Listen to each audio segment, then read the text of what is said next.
नमस्कार मित्रांनो, जय महाराष्ट्र. मित्रांनो, भाजपला सोलापुरात बसलाय सर्वात मोठा धक्का. जाणून घेऊया सविस्तर बातमी. त्या अगोदर तुम्ही जर आपलं राजकीय वादळ यूट्यूब चॅनल सबस्क्राईब केलं नसेल तर चॅनलला नक्की सबस्क्राईब करा. जिल्हा परिषद निवडणुकीनंतर अध्यक्षपदाच्या निवडणुकीच्या अगोदरच सोलापूर जिल्ह्यात भाजपला एक मोठा धक्का मानला जात आहे. भाजपचे जिल्हा अध्यक्ष आणि सांगोला तालुक्यातील चोपडे जिल्हा परिषद गटाचे सदस्य चेतनसिंह केदार यांच्याविरुद्ध न्यायालयात याचिका दाखल करण्यात आली आहे. केदार यांचे जिल्हा परिषद सदस्यत्व रद्द व्हावे यासाठीची ही याचिका न्यायालयात आहे. भाजपचे जिल्हाध्यक्ष चेतनसिंह केदार यांचे सांगोला शहरात आणि सांगोला ग्रामीणमध्ये अशा 2 ठिकाणी मतदार याद्यामध्ये नाव आहे. तसेच दोन्ही ठिकाणचे मतदार कार्डही वेगळे आहेत.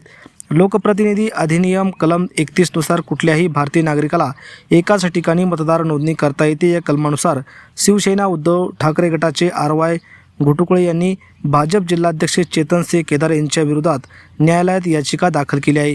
त्यामुळे निवडणूक आयोगाची शहर व ग्रामीण अशा दोन्ही ठिकाणी मतदार यादीत नोंद करून फसवणूक केल्याचा ठपका ठेवत केदार यांच्या विरोधात याचिका दाखल केली असून त्यांचे जिल्हा परिषद सदस्यत्व रद्द करण्याची थेट मागणी करण्यात आली आहे.